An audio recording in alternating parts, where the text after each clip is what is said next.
Le Seigneur soit avec vous. Et avec votre esprit. Évangile de Jésus-Christ selon saint Jean. Gloire à toi, Seigneur. En ce temps-là, quand la foule vit que Jésus n'était pas là, ni ses disciples, les gens montèrent dans les barques et se dirigèrent vers Capharnaüm à la recherche de Jésus. L'ayant trouvé sur l'autre rive, ils lui dirent « Rabbi, quand es-tu arrivé ici ?» Jésus leur répondit « Amen, Amen, je vous le dis. Vous me cherchez non parce que vous avez vu des signes, mais parce que vous avez mangé de ces pains et que vous avez été rassasiés. Travaillez, non pas pour la nourriture qui se perd, mais pour la nourriture qui demeure jusque dans la vie éternelle, celle que vous donnera le Fils de l'homme, lui que Dieu le Père a marqué de son sceau. » Ils lui dirent alors, « Que devons-nous faire pour travailler aux œuvres de Dieu ?» Jésus leur répondit, « L'œuvre de Dieu, c'est que vous croyiez en celui qui l'a envoyé. » Ils lui dirent alors, « Quel signe vas-tu accomplir pour que nous puissions le voir et te croire? Quelle œuvre vas-tu faire? Au désert, nos pères ont mangé la manne, comme dit l'Écriture, il leur a donné à manger le pain venu du ciel. » Jésus leur répondit, « Amen, Amen, je vous le dis, ce n'est pas Moïse qui vous a donné le pain venu du ciel, c'est mon Père qui vous donne le vrai pain venu du ciel. Car le pain de Dieu, c'est celui qui descend du ciel et qui donne la vie au monde. » Ils lui dirent alors, « Seigneur, donne-nous toujours de ce pain-là. » Jésus leur répondit, « Moi, je suis le pain de la vie. Celui qui vient à moi n'aura jamais faim. Celui qui croit en moi n'aura jamais soif. » Acclamons la parole de Dieu. Louange à toi, Seigneur. Louange à toi, Seigneur. Louange à toi, Seigneur. Louange à toi. Alléluia. Alléluia. Alléluia. Alléluia.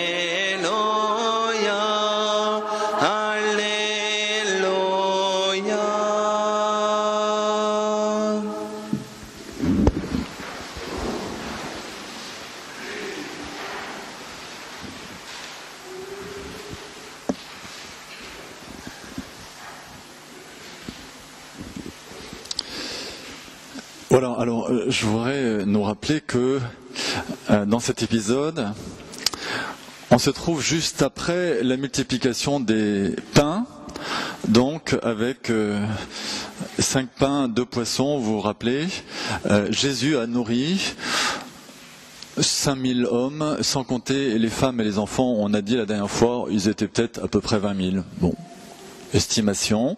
Donc, on pourrait dire, quand même, ils exagèrent un peu d'insister comme ça pour demander un signe.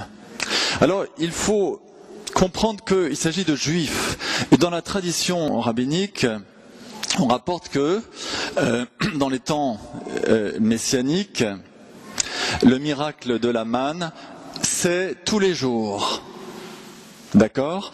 C'est-à-dire quand le Messie revient, quand le Messie sera là, parce qu'on est chez les Juifs, donc il ne revient pas, quand le Messie vient et qu'il est là, eh bien il y a la manne tous les jours. Alors c'est ça qu'ils ont dans la tête.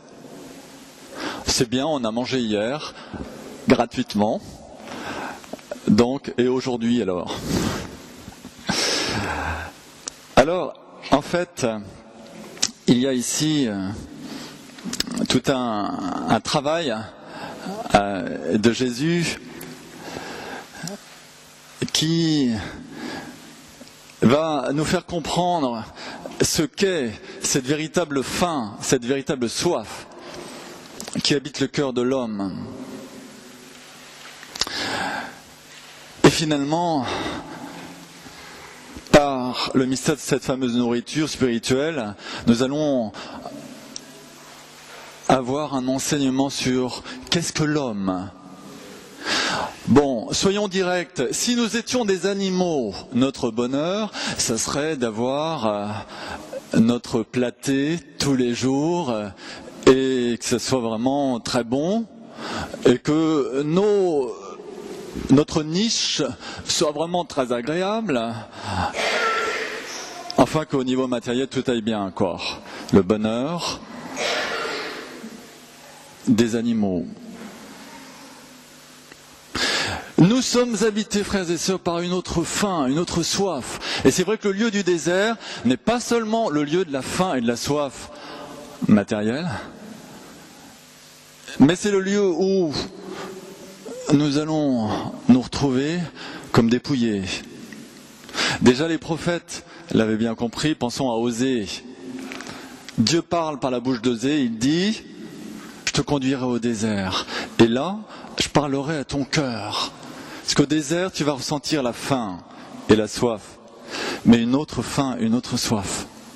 Tu vas comprendre que, en toi, il y a une faim d'un amour absolu. C'est-à-dire un petit amour, déjà pas trop mal si tu veux, ça peut pas te suffire. L'homme est habité par un besoin d'amour absolu et aussi un besoin de vérité. Et ça, c'est le mystère de l'homme. Et au fond, cet amour absolu et cette vérité, nous la trouvons dans le Christ et seulement en lui. C'est pas le Christ ou autre chose. C'est le Christ lui-même. Il est ce pain. Il est ce pain du ciel. C'est-à-dire, si tu ne connais pas le Christ, alors la faim et la soif qui t'habitent, elles vont encore te tarauder. Tu risques de plonger même dans une désespérance. Parce que seulement lui peut remplir ton cœur. Rappelons-nous Saint Augustin, un homme hédoniste. Et là, il passe quand même beaucoup de temps à cultiver les plaisirs de la terre. Puis il est intelligent, donc il va assez loin dans ce domaine-là. Et son expérience, c'est de pouvoir dire un jour, tu nous as fait pour toi, Seigneur. Et notre cœur est sans repos tant qu'il ne demeure pas en toi. Sans repos. Et ça, c'est ce que nous dit la deuxième lecture, c'est le mystère de l'homme. L'homme, c'est pas seulement le vieil homme, si tu veux. Le vieil homme, c'est ce que saint Paul appelle cette partie de nous-mêmes qui se laisse agiter par des convoitises. Des convoitises dites charnelles. Qui ne sont pas forcément celles de la chair du corps. Des convoitises qui nous ramènent sur nous-mêmes, finalement qui nous isolent. Nous ne sommes pas seulement ce vieil homme. Finalement, c'est quand même une bonne nouvelle, non ? Il y a en nous autre chose. Autre chose que ces manques qui parfois nous font faire des bêtises d'ailleurs. Il y a en nous un espace intérieur. Saint Paul l'appelle l'homme nouveau. Il y a en nous cette réalité. Et sa dynamique, l'homme nouveau, c'est quoi ? c'est vrai que l'homme nouveau a une dynamique propre. Eh bien, nous la connaissons grâce à Dieu. Cette dynamique, c'est celle de la foi, de l'espérance et de la charité, des vertus théologales. Tu peux passer ta vie à vivre dans l'homme psychique, c'est-à-dire j'ai envie, j'ai pas envie, ah ben c'est agréable, non c'est pas du tout agréable, et puis finalement, résultat des courses, une vie égocentrée, oh je suis seul, voilà, et puis on finit par plonger dans la déprime. Non, en fait, par la vie théologale, nous pouvons sortir de cette prison. Nous pouvons effectivement, par des actes de foi, d'espérance et de charité. Il faudrait trouver un autre mot pour la charité, parce qu'on est un peu fâché avec ce mot-là. Des actes d'amour agapé. Nous pouvons faire des petits actes d'amour agapé, les poser dans notre vie quotidienne. Et là, il y a une dimension nouvelle. On respire. Je ne sais pas si vous avez remarqué ça. Deux possibilités. Finalement, un choix à faire. Soit tu vis avec l'homme psychique en toi, ce que saint Paul appelle le vieil homme, alors tes convoitises, tu vas passer ton temps avec tes convoitises, scotché à ton ordinateur, si tu es addict à ordinateur, scotché à, je sais pas, la nourriture ou le sport ou même ton boulot. Si tu es addict à ce genre de truc, quoi. Ou bien, ton choix, c'est de vivre avec l'homme nouveau en toi. Ça, c'est notre véritable identité. Et l'homme nouveau, comment est-ce qu'il vit? Par la foi, l'espérance et la charité. Il nous est juste demandé de faire un tout petit pas. Aujourd'hui, nous pouvons faire un tout petit pas. Et ça, c'est vrai, c'est un travail. Parce que c'est vrai que nous, parfois, dans notre relation à Dieu, on aimerait que tout vienne en direct, sans travail. Et puis parfois, on est un peu fâché avec Dieu, parce que Dieu permet, en tout cas, des choses, ou n'empêche pas des choses dans nos vies, bref. Puis on dit, Seigneur, qu'est-ce que tu fais? La réponse, travail, à la nourriture, qui ne se perd pas. D'accord? Travail. Oui, nous ne sommes pas traités comme des nourrissons. Dieu ne vient pas avec une manne quotidienne que nous n'avons qu'à ramasser à nos pieds et nous dit, mets-toi en route. Qu'est-ce qu'il nous dit aujourd'hui? Deux choses. Venir à lui, croire en lui. Donc voilà notre travail. Venir à lui, c'est quoi? Il y a un mouvement intérieur à faire. Oui, nous pouvons rester centrés sur notre ego, sur notre homme psychique, alors où venir à lui? Nous centrer sur lui. Sortir de nos envies, nos convoitises, pour nous centrer sur lui. Alors, Jésus d'ailleurs va nous dire un autre endroit dans l'évangile, cherchez d'abord le royaume. Puis tout le reste, c'est-à-dire la nourriture, les vêtements, tout ça, tout le reste, ça vous sera donné en plus. C'est très rassurant. Parce que nous aimerions d'abord avoir le reste pour pouvoir faire l'autre chose, vous voyez. Alors, Jésus nous dit, cherchez d'abord le royaume et vous allez voir, ça va marcher.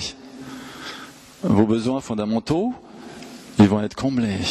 Oui, si vous cherchez le royaume, d'abord, venez à lui. Venir à Jésus. Celui qui vient à moi n'aura jamais faim. Et puis, le deuxième travail, ça c'est du quotidien. Deuxième travail, croire en lui. Ça veut dire quoi, croire en lui? Croire qu'il existe, les démons aussi. Donc, t'es pas tellement avancé. Si tu crois que Dieu existe, bon, c'est pas mal, c'est un bon début. Mais les démons, ils y croient aussi. Donc, croire en Jésus, c'est pas ça. Seulement. Croire en Jésus, ça veut dire faire alliance avec lui. C'est le choisir comme ton roi, comme celui que tu vas suivre, comme ton maître. C'est ça ce que ça veut dire. Croire en Jésus. Lui faire confiance. Mettre en lui ta confiance. Parce que lui seul va pouvoir répondre à ton besoin fondamental. Et faire alliance avec lui. Travailler, non pas à nos petits trucs, mais à son royaume. Tout le reste nous sera donné en plus. Quelle bonne nouvelle, hein? Nous avons le choix encore aujourd'hui, frères et sœurs. Soit nous prenons la parole de Dieu au sérieux,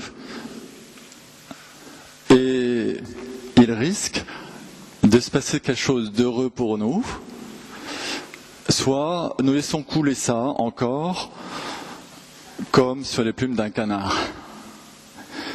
Et on pourra se dire, oui, on a été à la messe à la Chaume aujourd'hui, c'était sympa, mais enfin, bon, ça n'a rien changé. Alors l'enjeu, c'est que en sortant de cette messe, il y ait vraiment un changement, et un changement en vue du bonheur. On va demander au Seigneur la grâce, aujourd'hui, de nous mettre en mouvement et de croire en lui. Peut-être aussi on peut inverser les choses en lui adressant notre réponse, la réponse à son appel. Il nous dit, celui qui vient à moi n'aura jamais faim, celui qui croit en moi n'aura jamais soif. Alors laissons dans le silence de nos cœurs monter notre réponse à cet appel du Christ. Amen.